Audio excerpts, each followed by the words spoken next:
mahakamani kirahisi? Je, huduma zinapatikana kwa lugha za wenyeji? Alafu tatu, msaada wa kisheria. Je, serikali inatoa mawakili kwa wale ambao hawawezi kumudu gharama zao? Moja, katika hili pia sehemu kubwa imetimizwa. Tunazo sheria za legal aid, na pia Mheshimiwa Rais kupitia Samia Legal Aid Project kuna mfuko huo kusogeza hizi huduma za watu wanaohitaji hizi huduma za kisheria lakini hawana uwezo. Kwa tunazo sheria ya legal aid tangu mwaka 1969 na mwaka 2017 tulitunga sheria nyingine inaitwa The Legal Aid Act. Lakini ufikiwaji wa mahakama na lugha inayotumika. Lugha tunayotumia ni ya Kiswahili. Ni ya Kiswahili, tumeshatoka kwenye lugha ya Kiingereza.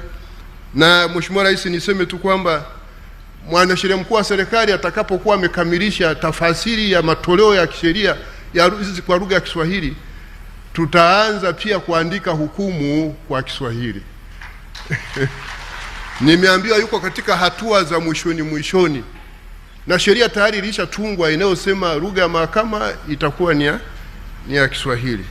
Sasa hila uwezo wa kumudu gharama sinalo hakika sana, ndio maana serikali ikaja na utaratibu huu wa legal aid, na sasa mheshimiwa, kupitia ule mfuko wako ile Samia Legal Aid Project.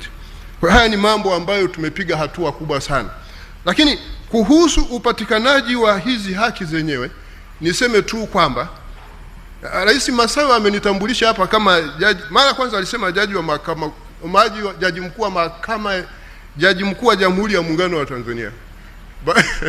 Baadaye akasema jaji mkuu wa mahakama ya Tanzania. Sasa mimi ambaye ni mwanasheria wa hizi sheria za kikatiba, niseme tu kwamba ibara 118 ya Katiba ya Jamhuri ya Muungano wa Tanzania inamtambua jaji mkuu kama jaji mkuu wa mahakama ya Tanzania. Mahakama ya Tanzania ikiwa ni moja wa muhimili unaounda dola na serikali ya Jamhuri ya Muungano wa Tanzania. Lakini katika ibara ya 42 ibara ndogo ya 5 inamtambua huyu jaji kwamba ni jaji mkuu wa Jamhuri ya Muungano wa Tanzania.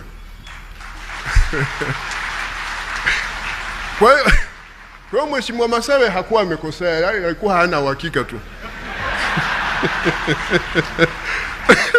Sasa Mheshimiwa, nimeona nilifafanua hivi kwa sababu ni rais mdogo pale mnaye hapa mezani, asiondoke amekwazika sana.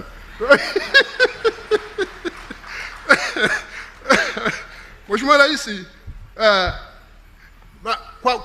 kwa taarifa hivi kama jaji mkuu wa Jamhuri ya Muungano wa Tanzania, nitoe taarifa mbele yako kuhusu accessibility ya hizi justice ya kupatikana kwa haki nchini. Kwa upande wa Tanzania